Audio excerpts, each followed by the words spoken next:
Bismillahirrahmanirrahim. Assalamualaikum warahmatullahi wabarakatuh. Perkenankan, nama saya Mutrianti Adam.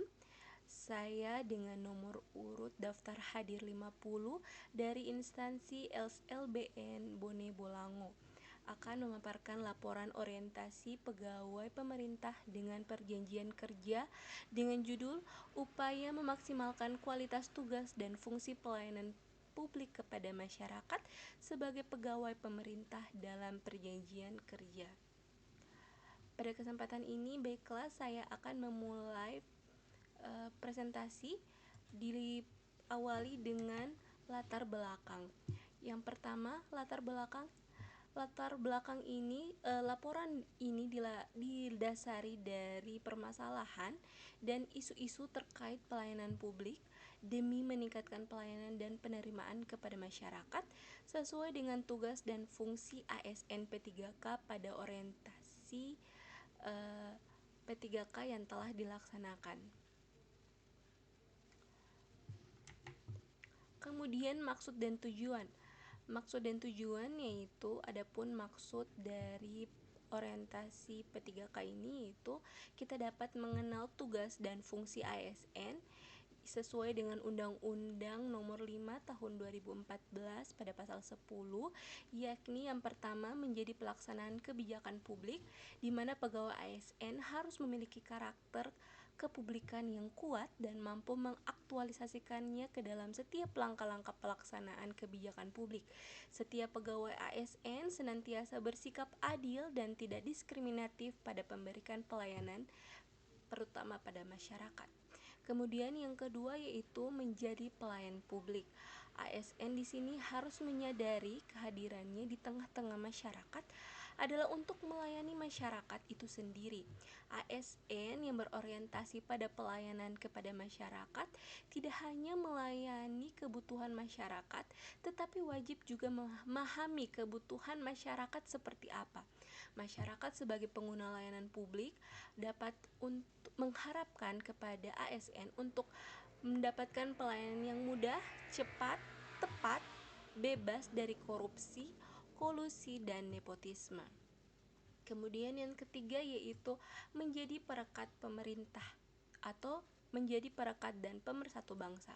Sebagai penyelenggara tugas pemerintah, ASN tidak hanya dituntut untuk dapat memberikan pelayanan yang baik kepada publik saja. Dalam kehidupan sosial, ASN diharapkan dapat menjadi teladan, memberikan contoh perilaku yang baik, serta mampu menjaga nilai-nilai persatuan di masyarakat.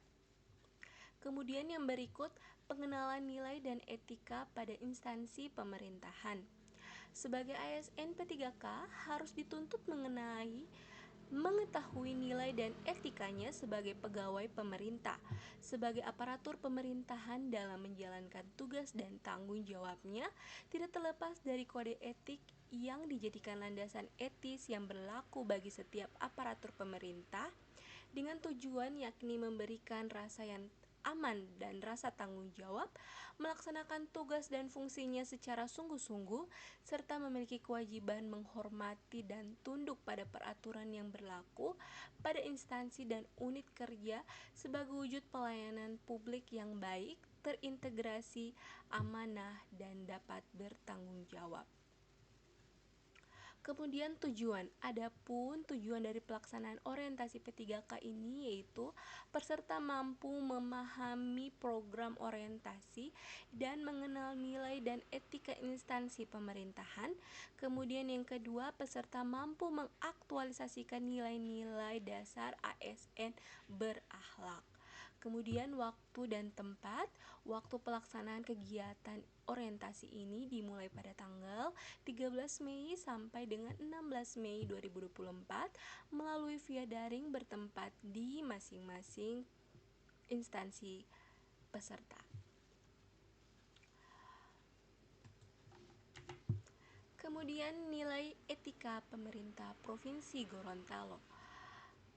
Melalui nilai dan etika pemerintah Provinsi Gorontalo, terdapat visi dan misi di mana pemerintah Provinsi Gorontalo bisa mewujudkan cita-cita dari Provinsi Gorontalo untuk bisa berkembang lebih maju lagi, yaitu visi yang ada pada Provinsi Gorontalo, yakni terwujudnya masyarakat Gorontalo yang unggul, maju, dan sejahtera. Dan juga terdapat beberapa misi kegiatan yang harus menunjang agar visi itu tercapai. Dan berdasarkan visi dan misi pemerintah Provinsi Gorontalo, maka dapat saya tarik kesimpulan tujuan utamanya yaitu landasan pemerintah ini ingin terciptanya sumber daya manusia yang berkualitas bersamaan dengan pengolahan sumber daya alam yang tepat agar terciptanya masyarakat yang sejahtera, maju, dan infrastrukturnya yang memadai, serta pelayanan pemerintah yang maksimal sehingga menciptakan pelayanan yang baik dan melahirkan aparatur pemerintah yang profesional.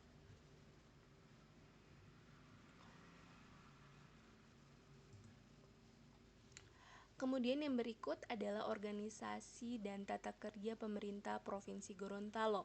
Berdasarkan Peraturan Gubernur Nomor 11 Tahun 2022 mengenai organisasi dan tata kerja pemerintah Provinsi Gorontalo telah dijabarkan dan terstruktur melalui bagan ini, yaitu yang pertama adanya DPRD dan DPD sebagai pembantu serta sama-sama untuk menciptakan pemerintahan yang lebih baik bersama gubernur tentunya. Kemudian di bawah gubernur ada Sekda Provinsi Gorontalo, kemudian ada Sekretaris Daerah Provinsi Gorontalo, kemudian ada staf ahli yaitu staf yang menangani dan membantu gubernur selama mengerjakan pemerintah pekerjaan pemerintah di Provinsi Gorontalo, maksud saya. Yang kemudian itu kelompok jabatan fungsional, dan yang terakhir ada jabatan fungsional.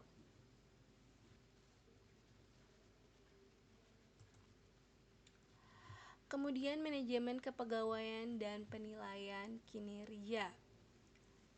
Manajemen kepegawaian dan penilaian kinerja P3K ini telah diatur dan dalam Pergub Nomor 44 Tahun 2023, yakni berupa perencana kinerja terdiri atas penyusunan dan penetapan SKP dengan memperhatikan perilaku kerja.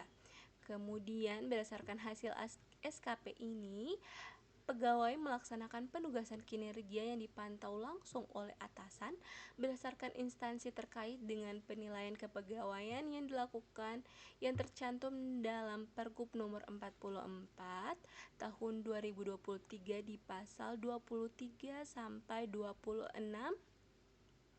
Dalam rangka penilaian kinerja pegawai pejabat, penilai kinerja melakukan evaluasi kinerja pegawai berupa hasil kerja dan perilaku kerja pegawai. Dalam evaluasi kinerja pegawai terdapat dua kategori utama, yakni evaluasi kinerja periodik bulanan yang dilakukan evaluasi secara berkala selama 30 hari kerja, dan evaluasi periode tahunan yang dievaluasi berdasarkan hasil kerja 1 tahun berjalan. Baiklah, saya masuk pada nilai dan etika organisasi di unit tempat saya bekerja. Yang pertama, nilai dan etika organisasi dari SLBN Bone Bolango. Yang pertama, rencana strategis Sekolah Luar Biasa Negeri Bone Bolango. Adapun visi yang dilaksanakan oleh sekolah kami yakni terwujudnya Sekolah Luar Biasa Negeri Bone Bolango dalam pelayanan anak berkebutuhan khusus tentunya menjadi peserta didik yang berprestasi, berdaya saing, dan mandiri berkarakter sesuai profil pelajar Pancasila. Adapun misi dari sekolah kami yaitu mewujudkan peserta didik yang menjuarai lomba pada tingkat provinsi, mewujudkan peserta didik yang terampil, mandiri, dan dalam bidang non-akademik, mengembangkan life skill yang sesuai dengan kekhususannya sebagai bekal hidup mandiri di tengah masyarakat.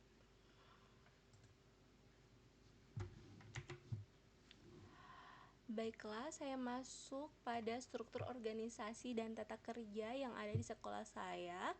Yang pertama, ada kepala sekolah sebagai penanggung jawab dan juga pimpinan dari sekolah kami, mengatur bagaimana caranya agar sekolah kami berjalan sesuai dengan visi dan misi yang ada.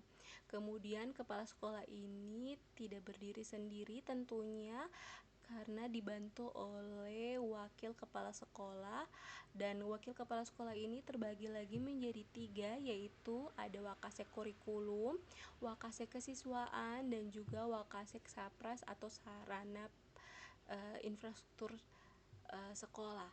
Kemudian dalam pelaksanaannya di wakasek kurikulum ini mengatur tentang bagaimana siswa mendapatkan pelayanan pendidikan dari dan mengatur guru kelas dan mata pelajaran serta pengajar keterampilan untuk bisa menata dan memberikan pelayanan pendidikan yang baik tentunya kepada siswa.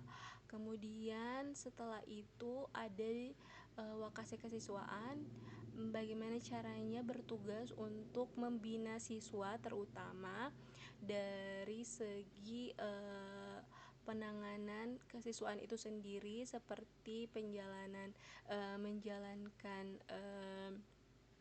tugasnya melihat uh, melihat potensi-potensi yang ada pada siswa, kemudian menghubungi atau memberikan jembatan kepada guru pembimbing konseling untuk bisa bersama-sama berdampingan untuk bisa membimbing siswa yang mendapatkan masalah tentunya.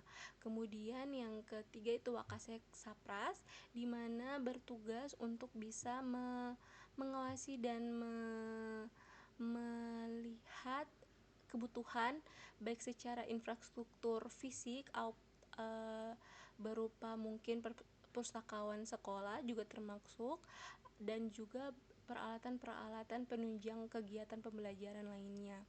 Kemudian dari bagian-bagian ini tentunya tidak lupa adalah tata usaha, di mana tata usaha ini menangani dokumen-dokumen yang mendukung untuk pembelajaran siswa lebih baik lagi, dan juga administrasi pelayanan sekolah yang lebih baik lagi tentunya.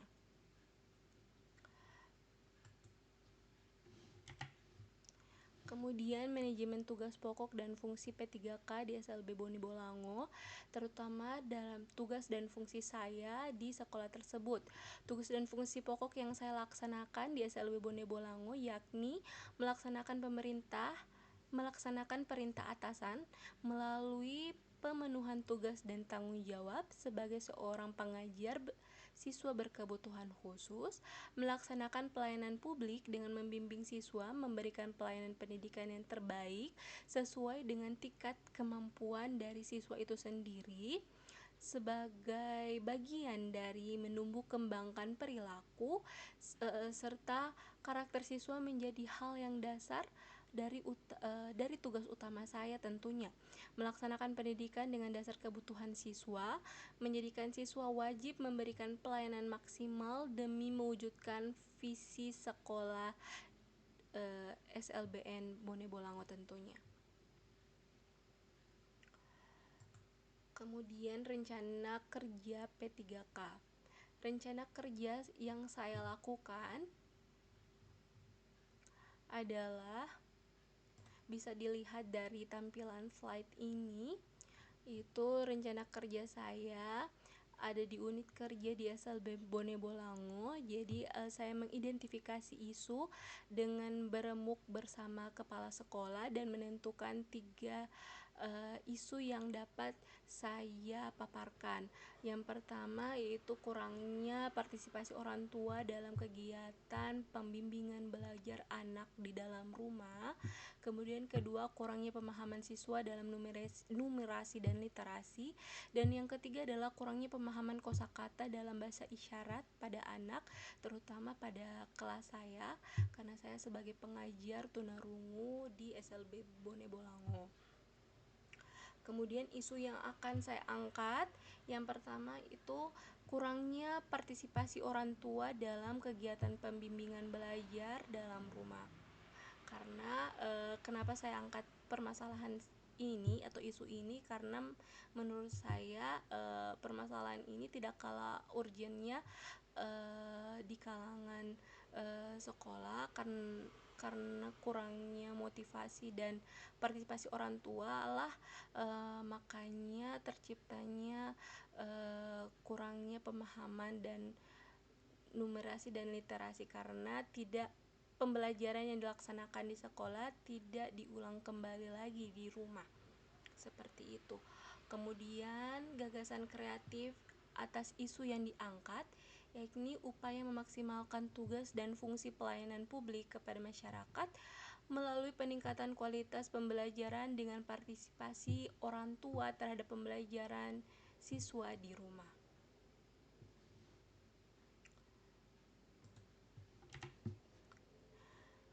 Jadi inilah bagan atau tabel dari kegiatan-kegiatan penjabaran gagasan kreatif yang saya lakukan, yaitu yang pertama bagian kegiatan itu yang pertama itu menyampaikan isu kepada atasan dan gagasan yang telah dibuat. Kemudian ada beberapa tahapan dari kegiatan yang saya laksanakan ini.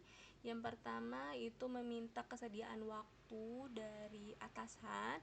Kemudian output dari hasil tahapan kegiatan ini yaitu tersedianya waktu tentu saja yang sesuai jadwal dari atasan. Kemudian ada penerapan nilai-nilai berakhlak dalam tahapan pertama ini, yaitu berorientasi pelayanan, di mana saya melaksanakan kode etik yang bisa diterapkan, itu memahami ketersediaan waktu atasan dan dapat menyesuaikannya, seperti itu. Kemudian yang kedua yaitu menyampaikan gagasan-gagasan utama dari isu yang telah saya kemukakan atau saya buat. Jadi output dari hasil kegiatan ini yakni tersedianya lampiran gagasan yang telah dibuat, dan penerapan nilai berakhlak. Yang terjadi adalah terdapat nilai kompeten, di mana saya melaksanakan tugas dengan kualitas yang terbaik tentunya melalui menyampaikan gagasan-gagasan ide tentang isu yang saya angkat. Kemudian yang ketiga di tahapan berdiskusi dengan atasan, dengan berdiskusi dengan atasan tentang perubahan dan penambahan isu yang telah dibuat. Jadi adanya perubahan-perubahan yang terjadi pada saat itu sehingga mendapatkan hasil penyelarasan ide dan gagasan dalam secari kertas.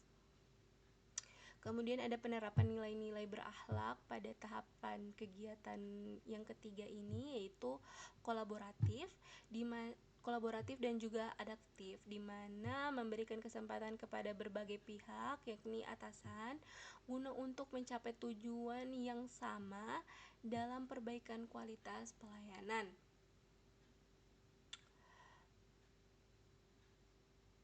Kemudian serta dapat dengan cepat menyesuaikan diri menghadapi perubahan.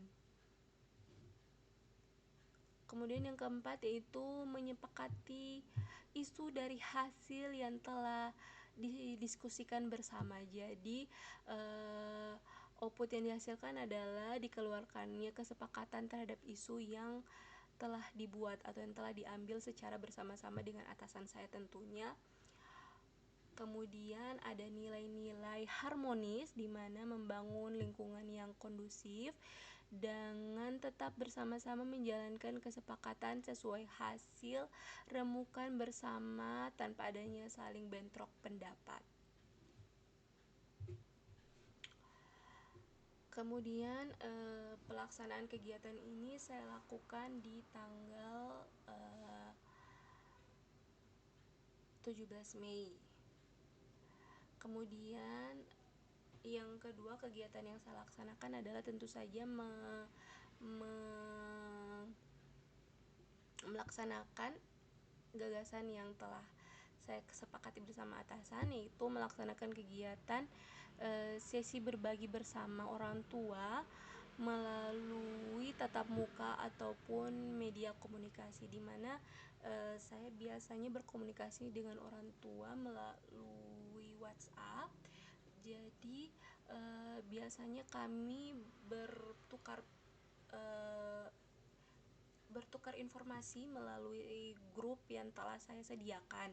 Jadi yang pertama, kegiatan tahapan pertama itu yaitu memulai kesepakatan pertemuan dengan orang tua atau kesepakatan melalui via telepon ataupun pesan singkat bersama orang tua. Kemudian output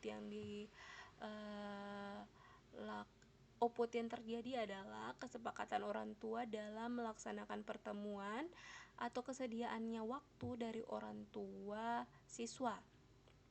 Kemudian di sini terdapat nilai berorientasi pelayanan, dapat memahami ketersediaan waktu dari orang tua dan bisa menyesuaikan diri. Kemudian yang kedua yaitu memberikan pemahaman kepada orang tua siswa terhadap kegiatan belajar bersama minimal 25 menit di rumah. Dan output yang terjadi adalah adanya ketertarikan dan kemauan dari orang tua itu sendiri dalam melaksanakan kegiatan belajar di rumah. Kemudian ada nilai-nilai yang tercermin di dalam kegiatan ini, yaitu kolaboratif. Jadi melalui pertemuan dengan orang tua membuka kesepakatan bersama dalam berkontribusi ke dalam perkembangan siswa itu sendiri.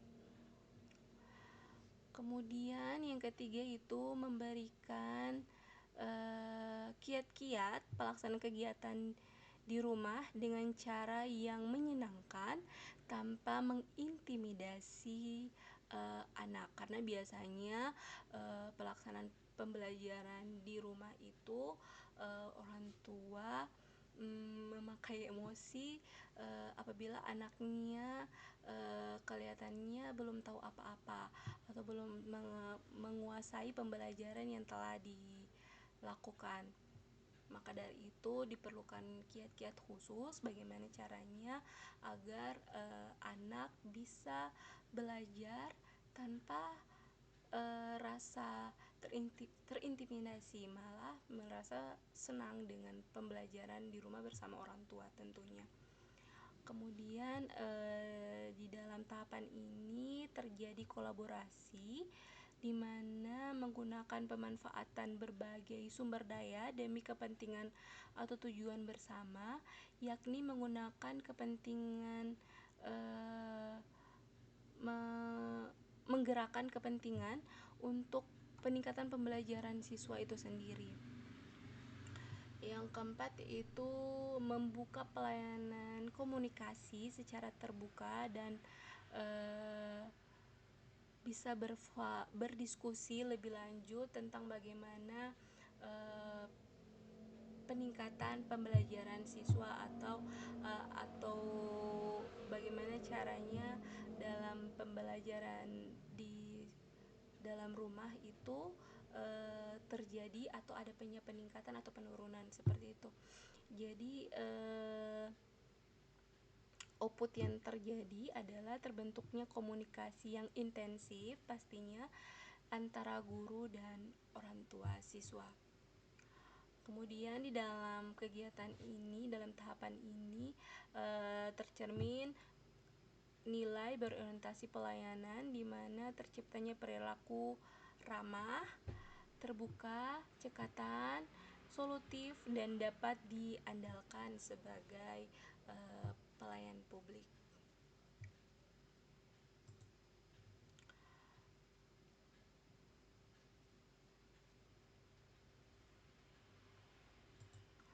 Kemudian yang berikut adalah rencana kerja jangka menengah, karena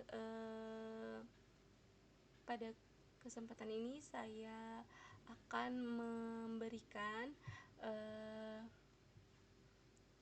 rencana-rencana kerja saya di sisa-sisa tahun kontrak ini, berhubung kontrak saya berakhir 3 tahun lagi. Jadi yang akan saya lakukan di tahun ketiga yaitu melaksanakan kegiatan pendidikan dengan meningkatkan keterampilan yang memadai kepada siswa.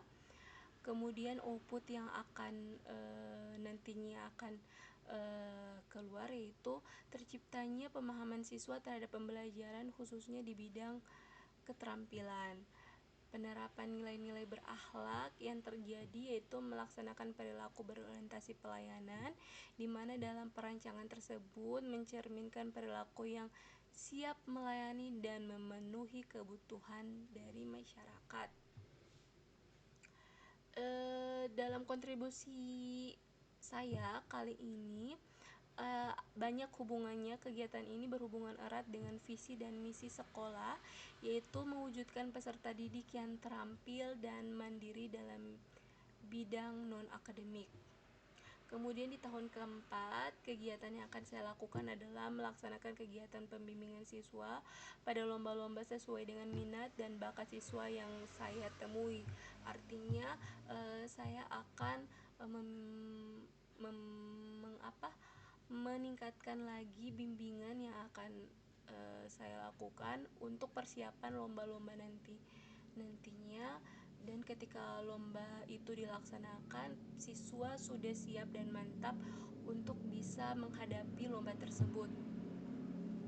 Adapun output dari hasil kegiatan ini yaitu terciptanya pemahaman siswa dan kemampuan melaksanakan kegiatan untuk prestasi diri. Kemudian penerapan nilai-nilai berakhlak, yaitu melaksanakan perilaku kompeten di mana mencerminkan nilai membantu orang lain belajar sebagai bagian dan tugas utama dari guru itu sendiri. Kemudian kontribusi saya terhadap visi dan misi organisasi, kegiatan ini berhubungan erat dengan misi sekolah, yakni mewujudkan peserta didik yang menjuarai lomba pada tingkat provinsi. Kemudian di tahun kelima nanti insya Allah saya akan melaksanakan kegiatan asesmen dalam bidang keterampilan sebagai wujud menemukanali potensi bakat dan minat siswa sekolah. Jadi saya akan menjaring siswa-siswa melalui melihat potensi-potensi yang ada pada diri mereka sesuai dengan minat yang ada pada mereka tentunya. Kemudian output yang terjadi adalah terciptanya potensi yang sesuai dengan bakat dan minat siswa dalam sekolah. Adapun nilai-nilai berakhlak yang terdapat dari kegiatan ini itu melaksanakan kegiatan adaptif di mana dapat bertindak proaktif di dalam suatu masalah yang ada dan melaksanakan tugas sebagai pelayan publik. Kemudian di kegiatan ini sangat bersinambungan dengan visi dan misi sekolah juga, karena yakni menggali dan mengarahkan dan mengembangkan bakat dan minat dari peserta didik itu sendiri. Pada akhirnya kesimpulan yang dapat saya ambil yakni dengan dasar penerapan nilai ASN menjadikan kita sebagai aparatur pemerintah yang melahirkan perilaku yang profesional, berkualitas dan dapat diandalkan, karena dari nilai-nilai tersebut dapat memberikan pengaruh yang sangat besar bagi masyarakat, dan menerima pelayanan kita sebagai aparatur pemerintah juga dapat menjadikan kita sebagai seorang yang penuh integrasi dan berbudaya. Kemudian saran atau rekomendasi yang bisa saya berikan kepada instansi atau unit kerja saya, yakni dalam pelaksanaan kegiatan pembelajaran dalam sekolah, saya dapat merekomendasikan untuk tetap menggali potensi yang ada pada diri siswa sehingga terciptanya siswa yang kreatif dan inovatif sesuai dengan kebutuhannya, dapat memusatkan diri lebih besar lagi atau dapat memberikan kontribusi yang sangat besar lagi untuk kegiatan-kegiatan seperti kegiatan life skill, sehingga siswa dapat merasakan kesempatan yang sama juga dengan siswa reguler lainnya yang siap menyesuaikan diri di tengah masyarakat apabila mereka sudah lulus nanti di sekolah SLB, sehingga mereka dapat siap berdiri di tengah masyarakat dan dapat beradaptasi dengan baik di lingkungan sekitarnya, serta dapat menciptakan dunia kerja ataupun dapat mengelola keterampilan yang telah mereka dapatkan dari sekolah sehingga siap dan mandiri di tengah-tengah masyarakat tanpa perlu adanya bantuan. Demikianlah yang bisa saya sampaikan. Demikianlah hasil dari pemaparan saya untuk memenuhi tugas saya sebagai uh, uh, aparatur sipil negara P3K di dalam orientasi P3K ini. Terima kasih, mohon maaf atas segala kekurangan. Wabillahi taufik wal hidayah. Wassalamualaikum warahmatullahi wabarakatuh.